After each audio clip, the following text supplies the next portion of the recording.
Welcome back to another SCP reading, dear researcher. Today we're going to be reading SCP-175, Treasure Map. Now, without further ado, item number SCP-175, Object Class, Safe. Special Containment Procedures. SCP-175 is to be kept in a metal safe when not undergoing testing. The safe is to be secured in a storage room at a Foundation site with other low-maintenance SCPs. The room will be guarded by 2 security guards at all times in accordance with Security Protocol. Data redacted. Description. When not active, SCP-175 resembles a yellowed piece of parchment, slightly larger than a standard piece of paper. The edges are torn and it appears withered and brittle. However, SCP-175 is actually quite supple and is indestructible, despite its worn appearance, having resisted all attempts to remove pieces for testing.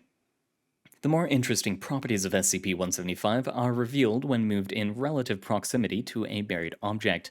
The proximity range seems to vary under unknown parameters. SCP-175 has become active in distances as short as 30 meters to as far as several kilometers. However, on average, the distance ranges between 100 and 200 meters. When SCP-175 becomes active, its appearance changes to become either a map, a set of directions to the buried object, or some hybrid thereof. Though the approximate size and shape of SCP-175 remain constant, its appearance may change to resemble various other paper and parchment varieties, and the writing or drawing implement and style vary as well, seemingly based on the mindset of the individual or individuals who buried the object. For a partial list of buried objects and their barriers, see document 175-08. If the buried object is dug up, or the map is removed from the proximity of the object, SCP-175 reverts back to its normal state. Document 175-08. Partial list of barriers, buried objects, and appearances of SCP-175. All experiments took place at Data Redacted, unless otherwise stated. Dr. Data Redacted buried a wooden box. SCP-175 became a piece of graph paper with a pencil-drawn map of the surrounding area, complete with a legend in the bottom left. The location of the treasure was clearly marked. The doctor remarked that the handwriting on SCP-175 looked identical to his own. Data Redacted. A 5-year-old female child of Dr. Data Redacted was instructed to bury a wooden box with a couple of her toys in it. SCP-175 became a crayon-drawn map of the surrounding area on a white piece of paper, clearly modeled on the style of a normal child of that age. Data Redacted. A 10-year-old male child of Agent Data Redacted was instructed to bury a box containing some of his comic books. SCP-175 became a list of instructions on lined yellow paper, based on several landmarks in the area, trees, rocks, etc. The instructions included where to start and how many paces to take to the next landmark, the direction to turn, and eventually where to dig. The instructions were complete with misspellings appropriate for the knowledge of a child that age. Data Redacted. A well-respected professional landscape artist was instructed to bury an empty wooden box. SCP-175 became a canvas with an accurately painted overhead view of the surrounding area, with an X to mark the spot where the box was buried. Data Redacted. A professional puzzle maker and crossword puzzle maker was instructed to bury a wooden box. SCP-175 became a piece of graph paper with several inked crosswords and various other word puzzles along with a meta puzzle.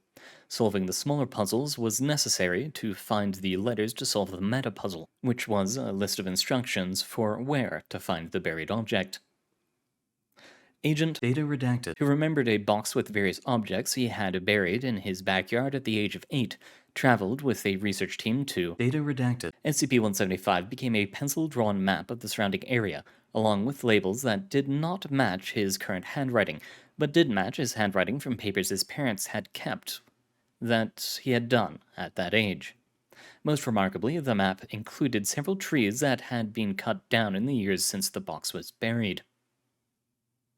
A D-class personnel who had been a professional architect before his conviction as a serial killer was instructed to bury a wooden box. Data redacted. For full details, those with sufficient clearance should see addendum 175-13. During transport of SCP-175, along with numerous other safe SCPs to Data redacted. one of the guards in the truck reported a high-pitched whine coming from the crate containing SCP-175.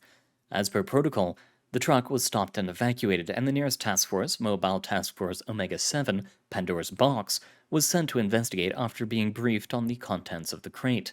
According to debrief, they found a sheet of metal which was emitting the whine, and the sound increased in pitch and volume as they neared a specific location.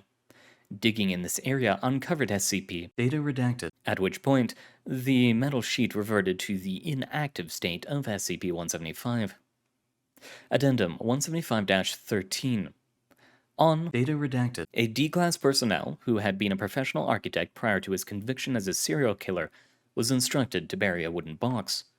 The intended purpose of this experiment was to see what SCP-175 would look like when buried by an architect. When Dr. Data redacted. looked at SCP-175 once the box was buried, he immediately screamed, dropped to his knees, clutching his head with both hands, dropping SCP-175 on the ground, luckily face down. Agent, Data redacted. who was standing by the side of the doctor during this experiment, reported a flickering mass of color and a sense of extreme nausea at a glimpse of SCP-175 before it drifted to the ground. He quickly dug up the box in order to reset SCP-175. The doctor went into a coma after this incident, and intense psychological screening of the D-Class revealed a well-hidden schizophrenia and psychopathy.